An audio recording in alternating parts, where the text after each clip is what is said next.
धौलाई विधानसभा केंद्र के पूर्व धौलाई मनियार खाल जीपी के करीब 300 से भी ज्यादा लोगों ने विधायक निहार रंजन दास के मौजूदगी में आनुষ্ঠাनिक तौर पर भाजपा दल में योगदान दिया। सूत्रों के अनुसार अमराघाट क्षेत्र के पालनघाट मंडल भाजपा कार्यालय में यह योगदान कार्यक्रम संपन्न हुआ। मंडल सभापति अपूर्व दास के सभापतित्व में सभा में धौलाई विधानसभा के निर्वाचन के आह्वायक सीतांशु दास, प्रभारी राहुल भट्टाचार्य, वरिष्ठ ताती सपन दास, अजय कृष्ण देव सहित दूसरे हस्तीगण भी मौजूद थे।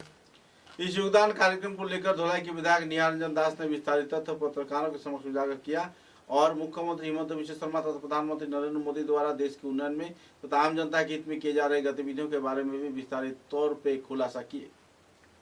दिलीप शोइकिया भारत माता की बीजेपी बीजेपी बीजेपी जिंदाबाद बीजेपी बीजेपी बीजेपी बीजेपी जिंदाबाद।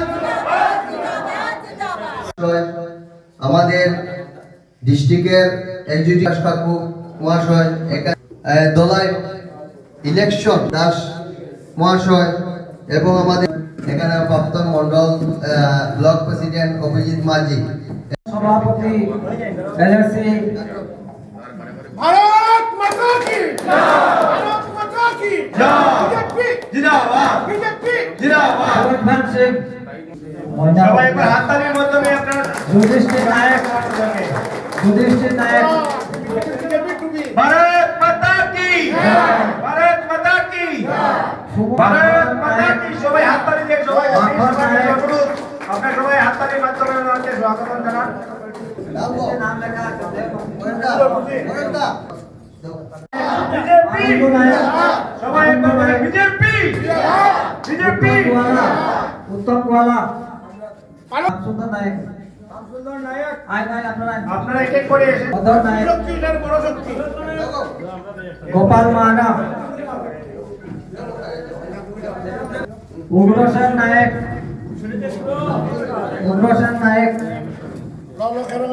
কোন একটা দল থেকে যখন কেউ অন্য দলে আসে তার মনে কিছুটা না কিছুটা শঙ্কা থাকে যে আমি এই দল ছেড়ে ওই আর একটা দলে যাচ্ছি, সেই দল কি আমাকে ঠিকভাবে গ্রহণ করবে, ঠিক না? এরকম একটা থাকে। কিন্তু আপনারা লক্ষ্য করে দেখবেন ভারতীয় জনতা পার্টিতে যারা এসছে তারা প্রত্যেকেই যোগ্য সম্মান পেয়েছে, এখানে দুজন শিক্ষক আছেন, শ্যামদেব কাহার মহাশয় আর গোপাল হাজাম মহাশয়।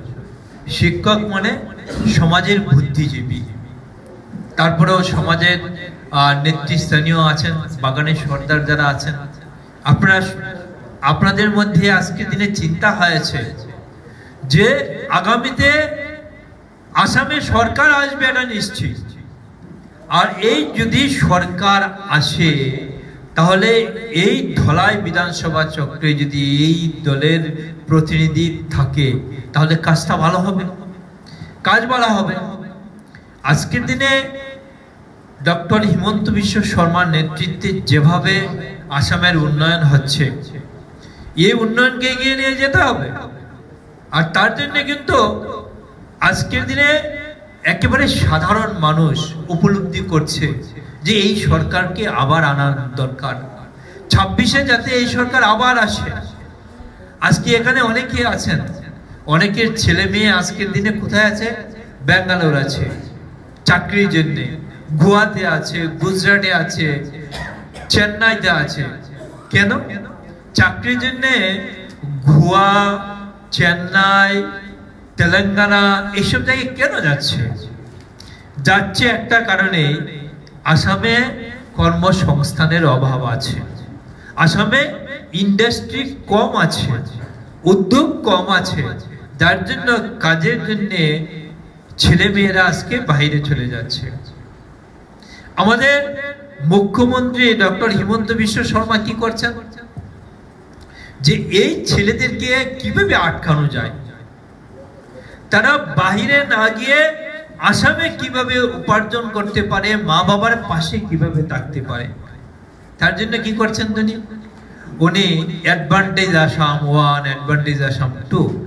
আমরা লক্ষ্য করেছি যে অ্যাডভান্টেজ আসাম 2-তে 5,19,000 কোটি টাকা এই আসামে ইনভেস্ট হবে বিভিন্ন উদ্যোগপতির মাধ্যমে।